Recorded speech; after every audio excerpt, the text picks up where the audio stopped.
Estamos ya con nuestro geólogo preferido, Pablo Pasos, que nos vas a hablar de... Hola, ¿Cómo Pablo. estás? ¿Todo bien? Bien. Bueno, nos vas a hablar de paleotormentas. Paleotormentas, exactamente.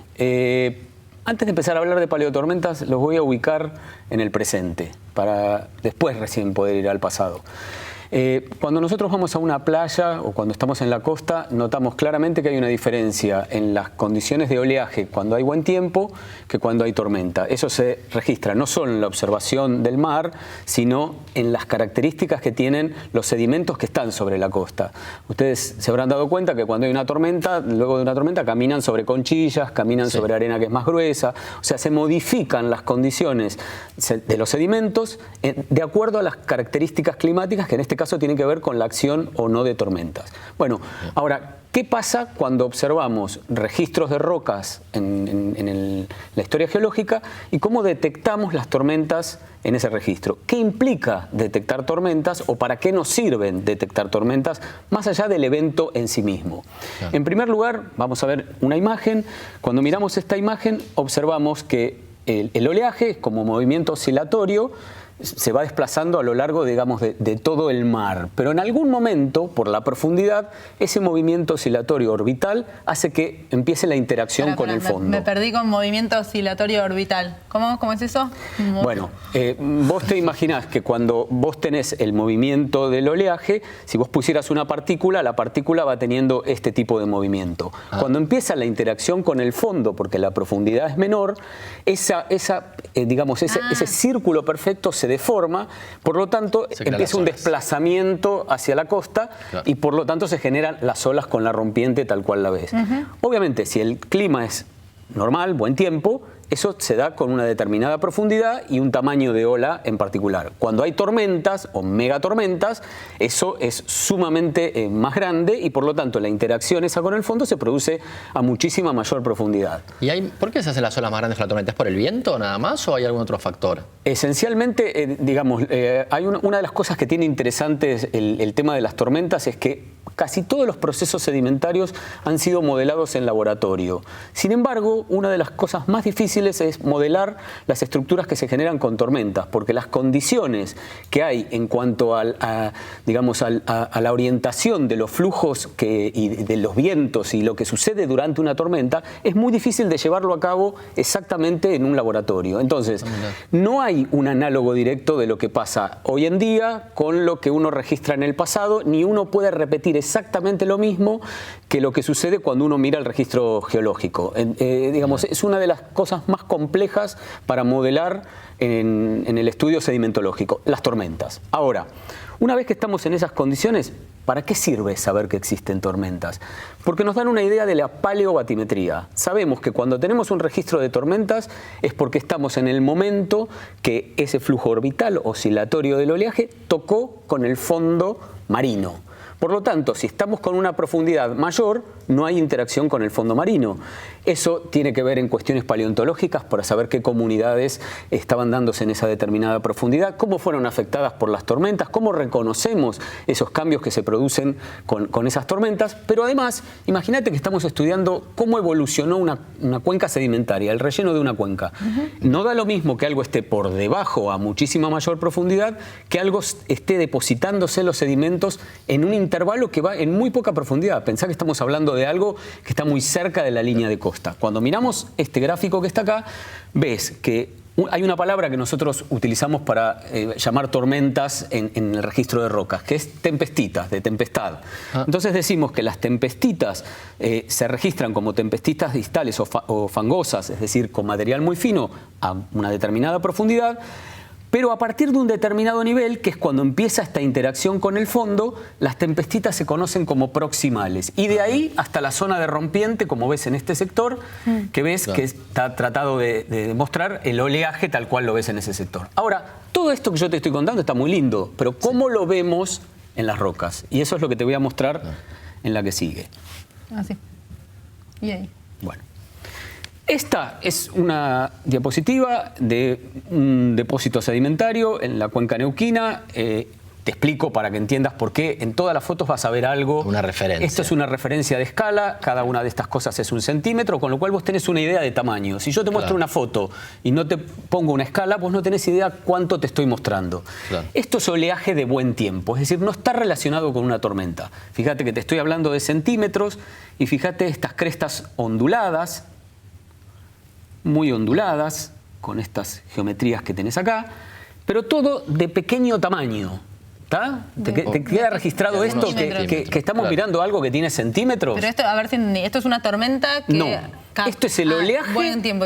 Ahora te llevo al buen tiempo para ahora que veas la diferencia de una tormenta. ¿Este buen tiempo cuándo sucedió? En este caso sucedió hace cientos de millones de años. Ahí está. Pero esto sucede actualmente también. Claro, entiendo. Lo que te estoy tratando de demostrar es la diferencia de escalas.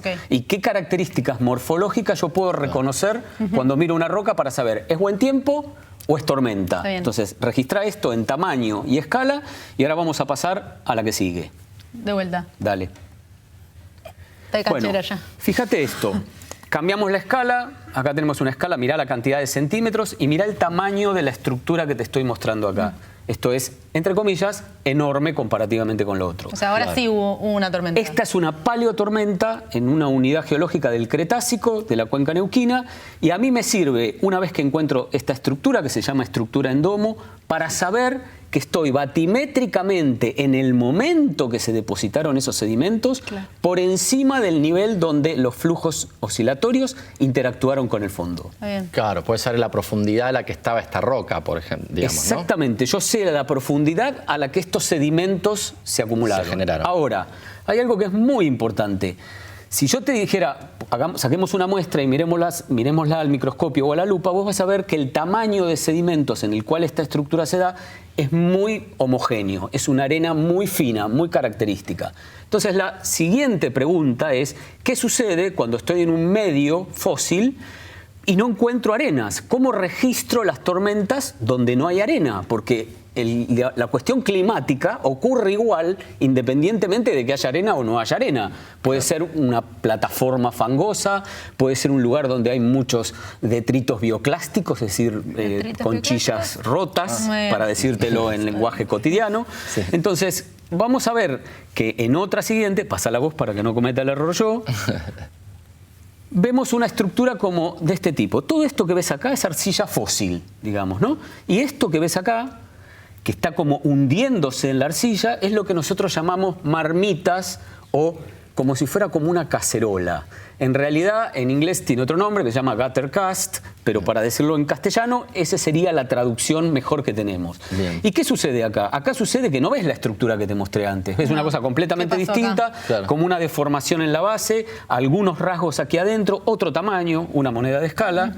Cuando yo encuentro esta estructura, yo sé que hay tormentas, pero además me indica otra cosa, que el medio en el cual se registraron las tormentas tenía deficiencia en arena, deficiencia en el tamaño de grano adecuado. Más rocas que arena. En realidad, más sedimentos más finos, más arcillosos.